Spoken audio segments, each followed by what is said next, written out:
Assalamualaikum warahmatullahi wabarakatuh.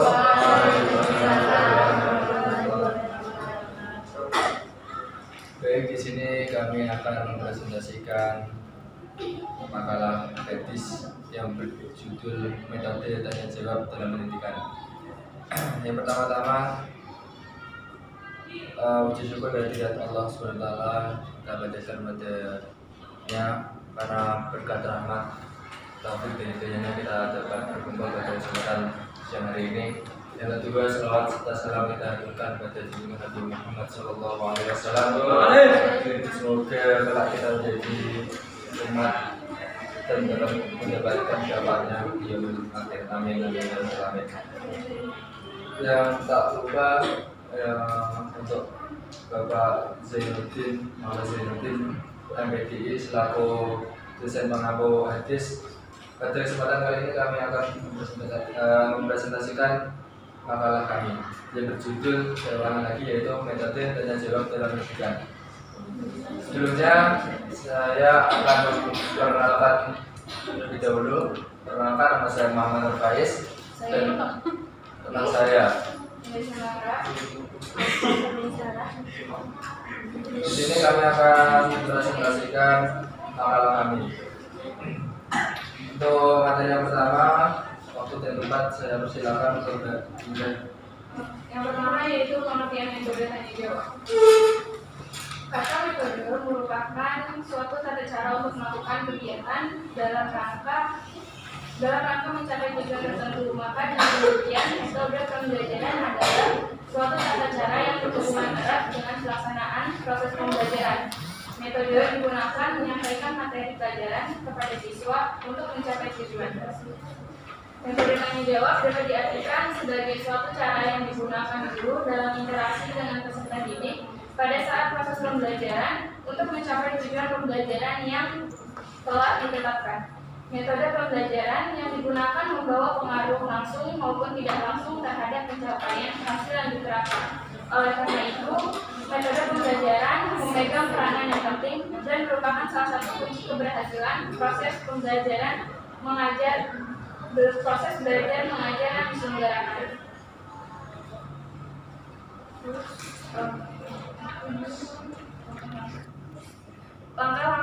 Selanjutnya yaitu langkah-langkah menggunakan metode tanya jawab. Yang pertama yaitu merumuskan tujuan tanya jawab sejelas-jelasnya dalam bentuk dan tujuan khusus dan berpusat pada tingkah laku peserta didik.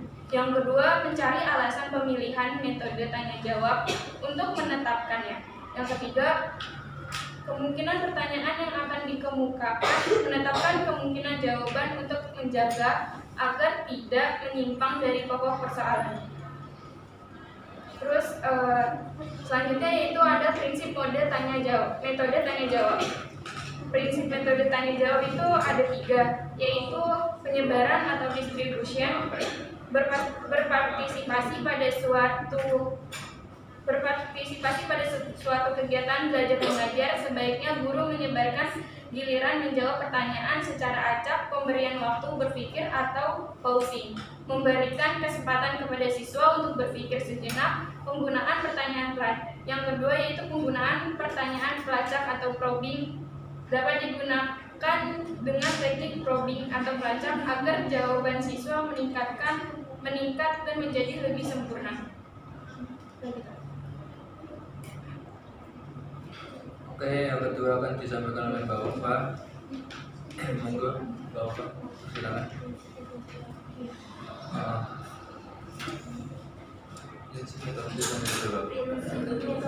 Tanya jawab.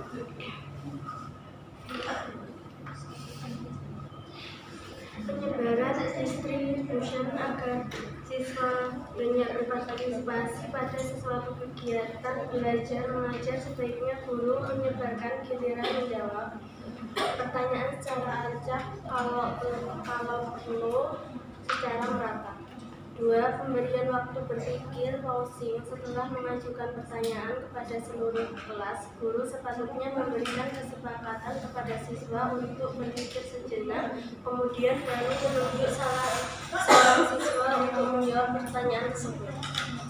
Jika penggunaan pertanyaan pelacak probing, suatu saat guru ingin meningkatkan jawaban siswanya. Untuk itu dapat digunakan teknik probing pelacak agar jawaban siswa meningkat menjadi lebih sempurna. Teknik pelacak yang dapat digunakan adalah: 1. Klasifikasi. Guru dapat memberikan pertanyaan pelacak yang meminta siswa menjelaskan atau mengatakan dengan jawaban atau kata-kata lain sehingga jawaban siswa tersebut menjadi lebih baik. Kedua, meminta siswa memberikan alasan. Guru dapat meminta siswa mengemukakan alasan atau pendapat yang telah dikemukakan dalam menjawab pertanyaan. Ketiga, meminta kesepakatan pandangan. Suatu saat guru dapat meminta kepada mereka siswa yang lain dapat menerima atau menolak pandangan tersebut atau menambahkan sehingga diperoleh kesempatan jawaban yang disetujui bersama. Keempat, meminta ketepatan jawaban. Guru dapat meminta siswa untuk meninjau kembali jawaban apabila jawaban siswa kurang tepat agar diperoleh jawaban yang tepat dengan mengajukan pertanyaan pelacak. Pertanyaan yang diajukan tidak boleh membuat siswa tertekan, malu atau rendah hati. Kelima, meminta jawaban yang lebih relevan. Keenam, meminta contoh. Guru dapat meminta siswa untuk memberi ilustrasi atau contoh konkret tentang apa yang dimaksudkan. Kemudian meminta jawaban yang lebih kompleks. Yang terakhir, guru dapat meminta siswa untuk memberi penjelasan yang lebih lanjut tentang pendapatnya tadi. Bentuk pertanyaan yang dapat menerapkan metode tanya jawab. Yang pertama, pertanyaan ingatan, knowledge. Kata-kata yang biasanya digunakan: siapa, apa, di mana, kapan. Contohnya, apa arti kata besar kepala? Yang kedua, pertanyaan pemahaman, comprehension. Bentuk pertanyaan ini untuk mengetahui pemahaman siswa bahwa ia telah mempunyai pengertian yang cukup untuk mengorganisasi dan menyusun materi yang telah diketahuinya.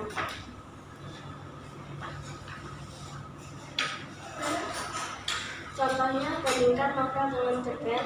Kedua, jelaskan ide pokok ditunjukkan dalam paragraf pertama. Ketiga, pertanyaan penerapan, application. Bentuk pertanyaan ini adalah untuk mengetahui kemampuan siswa dalam menerapkan informasi yang telah didapat dan dipahami ke dalam pekerjaan suatu masalah dari suatu aturan, generalisasi, aksioma, atau suatu proses.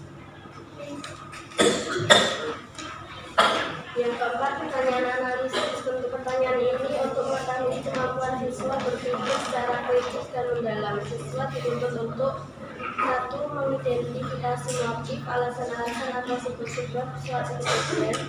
2. Mempertimbangkan dan menganalisis informasi agar diperoleh kesimpulan atau generalisasi atau dasar informasi itu. 3. Menganalisis suatu kesimpulan atau generalisasi untuk menemukan kejadian-kejadian yang dapat mendukung atau menolak sesuatu kesimpulan atau alasan tertentu. Contoh katanya, mengapa perlu digunakan CBSA dalam proses belajar mengajar? 5. Pertanyaan sintesis. Bentuk pertanyaan ini untuk mengetahui kemampuan berpikir lebih tinggi dalam bentuk pikiran original dan kreatif. Dalam pertanyaan ini, siswa dituntut untuk menghasilkan komunikasi atau buah pikiran yang asli. 2. Membuat ramalan. 3. Memecahkan masalah secara kreatif dan bervariasi kata-kata yang digunakan seperti perkiraan hasilkan. Yang keenam, pertanyaan evaluasi. Bentuk pertanyaan ini termasuk pertanyaan tingkat tinggi di samping pertanyaan sintesis. Contohnya, apakah anak-anak diberi keleluasaan membaca sembarang buku yang merangkaikan tanpa mempertimbangkan akibat-akibatnya? Kelebihan dari metode tanya jawab menurut Sudirman yang pertama yaitu pertanyaan dapat menarik dan memusatkan perhatian siswa. Yang kedua, merangsang siswa untuk melatih dan mengembangkan daya pikir terhadap daya ingatannya. Yang ketiga, mengembangkan keberanian dan keterampilan siswa dalam menjawab dan mengungkapkan pendapat. Yang keempat, metode ini dapat mengetahui kemampuan berpikir siswa dan kritisan siswa dalam mengeluarkan pokok-pokok pikiran dalam jawabannya. Yang kelima, metode ini dapat mengetahui sampai sejauh mana penguasaan siswa terhadap ilmu yang didapatkan. Yang keenam, metode ini dapat dijadikan sebagai pendorong dan membuka jalan bagi siswa untuk mendapatkan penelusuran yang lebih jauh. Dari yang di atas dapat kita kesimpulan bahwa masa akan hidup karena anak didik aktif dan berpikir, menyampaikan pikiran melalui berbicara. Yang kedua, baik sekali untuk melatih anak didik agar berani mengemukakan pendapat. Yang ketiga, akan membawa kelas dalam suasana diskusi. Selanjutnya itu ada kekurangan. Kekurangan metode tanya jawab adalah yang pertama, siswa sering merasa takut. Apabila kalau guru kurang dapat mendorong siswa untuk berani dengan menciptakan suasana yang tidak tegang dan akrab, tidak mudah membuat pertanyaan yang sesuai dengan tingkat berpikir dan mudah dipahami siswa. Yang ketiga, waktu sering banyak terbuang, terutama apabila siswa tidak dapat menjawab pertanyaan sampai 2 atau 3 orang. Yang keempat, guru masih tetap mendominasi proses belajar mengajar. Biasanya guru kurang terbuka dalam artian ingin jawaban siswa selalu sesuai dengan keinginannya. Yang kelima, siswa yang tidak bisa atau salah menjawab pada waktu itu belum tentu ia bodoh. Siapa tahu karena disebabkan oleh tergesa-gesa menjawab, kurang waktu untuk memikirkan jawaban, atau kurang mempelajari materi yang sedang atau telah dibahas pada waktu lain. Yang keenam, apabila jumlah siswa puluhan, tidak mungkin cukup waktu untuk memberikan pertanyaan kepada setiap siswa. Sering menjawab diborong oleh sejumlah kecil siswa yang menguasai dan senang berbicara, sedangkan banyak siswa lainnya tidak memikirkan jawabannya. Dengan menjawab, kadang-kadang pembicaraan menyimpang dari pokok persoalan. Bila dalam mengajukan pertanyaan, siswa menyinggung hal-hal lainnya, walaupun masih ada hubungan dengan pokok yang dibicarakan. Dalam hal ini sering tidak terkendali sehingga membuat persoalan baru.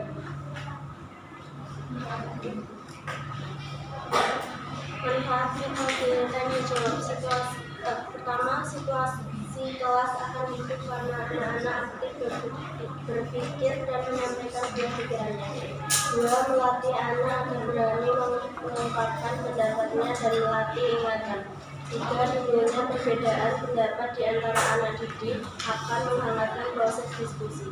Keempat, mendorong murid lebih aktif dan bersungguh-sungguh. Kelima, mengembangkan keberanian dan keterampilan siswa dalam menjawab dan mengemukakan pendapatnya. Dan yang terakhir ialah tujuan metode tanya jawab. Adapun tujuan penggunaan metode tanya jawab dalam kegiatan belajar mengajar adalah yang pertama, untuk menyimpulkan materi yang telah lalu. Setelah guru menguraikan suatu persoalan, kemudian guru mengajarkan beberapa pertanyaan itu dijawab oleh siswa, sedangkan hasil jawaban yang benar atau betul disusun dengan baik sehingga mendapatkan intisari pelajaran yang akan menjiwai milik siswa. Yang kedua, melanjutkan pelajaran yang sudah lalu. Dengan mengulang pelajaran yang sudah diberikan dalam bentuk pertanyaan, guru akan dapat menarik perhatian kepada pelajaran yang lalu. Yang ketiga, menarik perhatian siswa untuk menggunakan pengetahuan dan pengalamannya. Dan yang keempat, memimpin pengalaman atau pemikiran siswa. Ketika siswa menghadapi suatu persoalan, maka pemikiran siswa dapat dibimbing dengan mengajukan pertanyaan-pertanyaan atau seseorang siswa yang tidak memperhatikan pembicaraan guru yang dapat mengusahakan supaya perhatiannya kepada keterangan guru dengan melanjutkannya dengan memberikan beberapa pertanyaan. Dan yang terakhir, menyelangi pembicaraan untuk merangsang perhatian siswa dalam belajar sehingga dengan demikian adanya kerjasama antara siswa dengan guru dan dapat menimbulkan semangat siswa. Nah, dari pemaparan teman-teman saya dapat ditarik kesimpulan yaitu Yang pertama, pendidikan merupakan usaha yang sadar dan terencana untuk mewujudkan suatu pembelajaran atau proses pembelajaran agar peserta didik aktif dalam mengembangkan potensi dirinya, baik spiritual, keagamaan maupun skill yang diperlukan untuk dirinya dan masyarakat. Yang kedua, metode tanya jawab merupakan metode pembelajaran yang memungkinkan adanya komunikasi langsung antara peserta didik dengan guru khususnya, sehingga komunikasi tersebut ada timbal-balik antara guru dan murid, sehingga tercapai tujuan yang guru dapat mengetahui sejauh mana murid dapat mengerti dan mengungkapkan apa yang diajarkan. Yang ketiga, kualitas belajar peserta didik dapat dicapai dengan menggunakan metode pembelajaran yang efektif dan tepat. Pembelajaran merupakan salah satu faktor, metode pembelajaran merupakan salah satu faktor yang mendukung terhadap keberhasilan belajar di samping faktor-faktor yang lain. Itu presentasi dari kami. Apabila ada pertanyaan dari teman-teman, saya membuka pertanyaan untuk sesi yang pertama. Apakah ada tingkatan tertentu untuk menerapkan metode tanya jawab dalam pembelajaran peserta didik? Tingkatan tertentu untuk menerapkan metode tanya jawab dalam peserta didik. Kalau misalnya menurut teorinya, kalau ada tingkatan tertentunya itu nggak ada. Tapi kalau misalnya ada pembedanya, ada. Jadi kan misalnya kan kita kan ngajar TK, SD, SMP, SMA. Pasti itu kan ada metode tanya jawabnya kan. Nah di situ tuh perbedaannya. Jadi kayak perbedaan bahasanya, terus habis itu perbedaan pembahasannya, pertanyaannya, terus habis itu bahasa, penyampaiannya. Mungkin kalau misalnya metode tanya jawab TK SD menggunakan game atau menggunakan metode-metode yang lebih seru lainnya, sedangkan SMP lebih ke bahasanya aja, bahasa yang kayak bahasa anak SMP mengerti gitu, yang nggak terlalu kaku. Terus kalau misalnya SMA lebih ke diskusi aja sih kalau tanya jawabnya.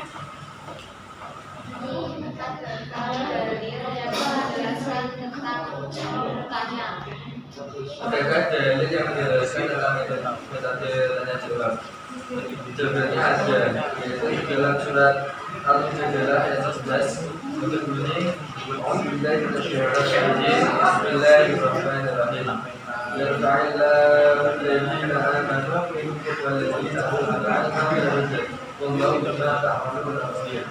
Artinya, Allah akan mendidik orang-orang yang beriman dan di antara kamu dan orang-orang yang diberikan ilmu pengetahuan dalam derajat.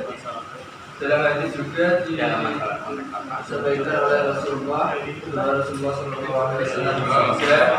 dengan sabdanya, ala sa'alu lam ya'lamu bainama syu'a'u ilmu. Artinya, tidakkah mereka bertanya ketika mereka tidak tahu padahal sesungguhnya obat-obatan adalah bertanya. Dari surat Al-Mujadalah nomor 336. Apakah jadi banyak jawab untuk salin cara mengatasi? Yang pertanyaan yang kedua dari BFI yaitu cara mengatasi apabila ada sebuah diskusi, nah dia bertanya di luar topik. Kalau menurut saya topik kalau menurut saya itu gambarnya gini ya, kan di diskusi di awal diskusi kita bisa membuat sebuah perjanjian atau kontrak forum. Nanti misalnya materi ini dibatasi materinya ada ini saja kita fokuskan atau ini jangan sampai melenceng kepada materi yang lain dari materi itu dari saya. Jadi kita harus salah satunya kita bisa membuat kontrak forum terjadi di awal saat diskusi. Atau kalau emang hal itu ingin ditanyakan, kita bisa lanjut kepada di luar diskusi kita. Itu dari saya. Pertanyaan jawaban ibunya rasa takut. Dan rasa takut itu bisa menyebabkan ketidaksukaan sertifikat akan pelajaran itu. Dan itu kan bisa menyebabkan itu masuknya. Karena menurut belajar di bandara, pelajaran yang itu yang menyenangkan. Ya.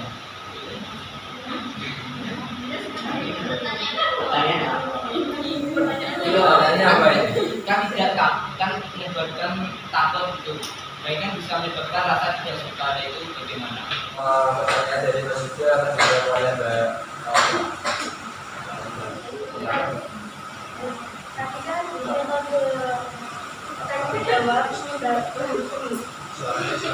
menimbulkan rasa takut. Ya, kalau bisa pembelajaran itu harus menyenangkan kan. Ini tak kasih tip biar hanya jawab.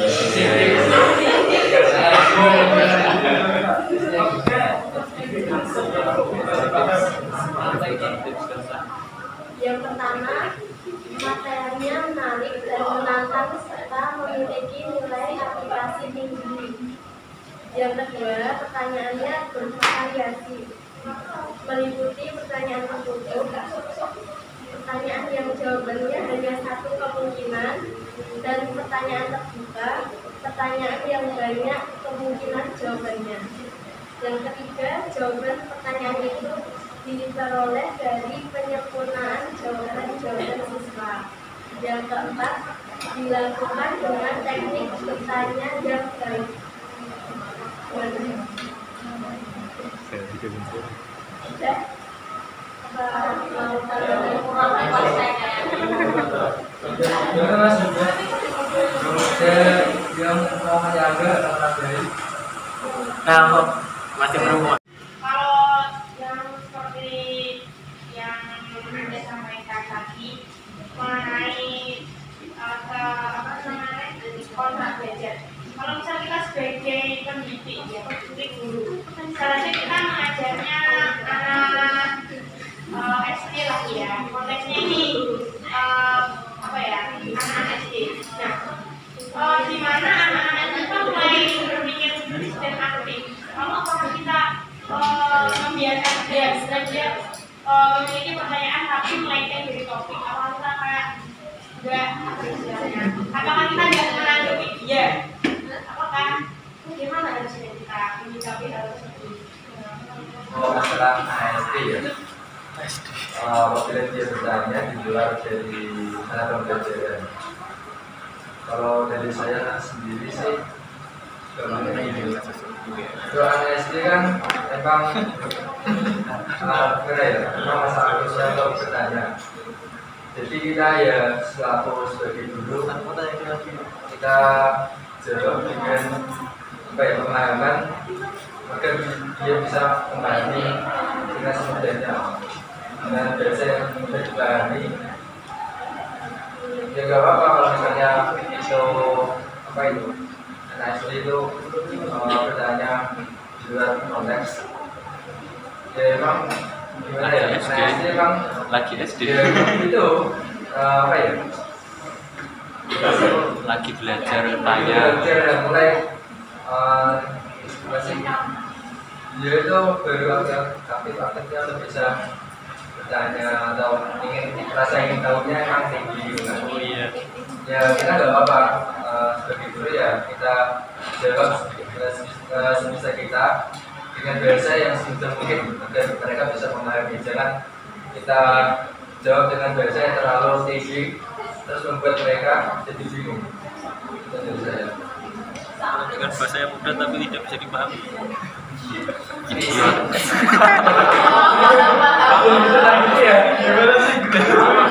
Mengenai kelebihan dan kekurangan tentang metode tanya jawab yang saya mau tanyakan, menurut kelompoknya panjenengan, apakah dari kekurangan metode tanya jawab ini perlu dibenahi atau tidak? Kalau perlu dibenahi, bagaimana solusinya atau jalan keluarnya? Kalau tidak, alasannya kenapa? Kalau gampangnya, apakah kelompok panjenengan tetap utuh dengan metode ini dengan mempertahankan segala kelebihan dan kekurangannya, atau ingin merubah metode ini dengan cara melengkapi kekurangan itu tersebut?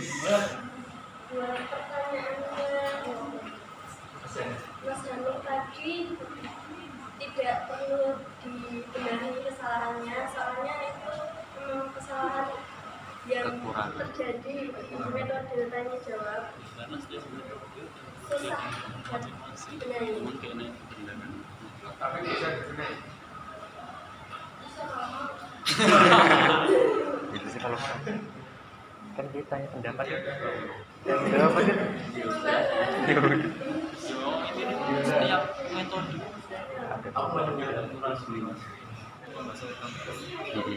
Kenapa metode tanya jawab jarang disampaikan di jenjang sekolah, sedangkan ilmu metode tanya jawab itu sangat penting?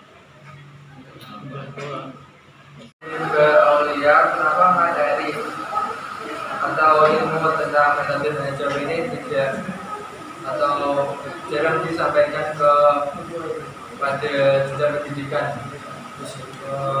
baik pendidikan jenjang apapun itu, akan dijawab oleh Ini kan pemikiran kita kan makin lama kan makin berkembang ya, dari SD, SMP, SMA. Mungkin metode tanya jawab ini hanya disampaikan di perkuliahan karena pemikiran kita itu mulai terbuka dan mulai luas. Kalau misalnya metode tanya jawab ini disampaikan kepada jenjang SD, SMP atau SMA, mungkin nggak bakal nyampe atau nggak bakal nyangkut gitu. Tapi tanpa kita sadari, metode tanya jawab ini udah kita terapkan di jenjang-jenjang seperti SD, SMP, SMA.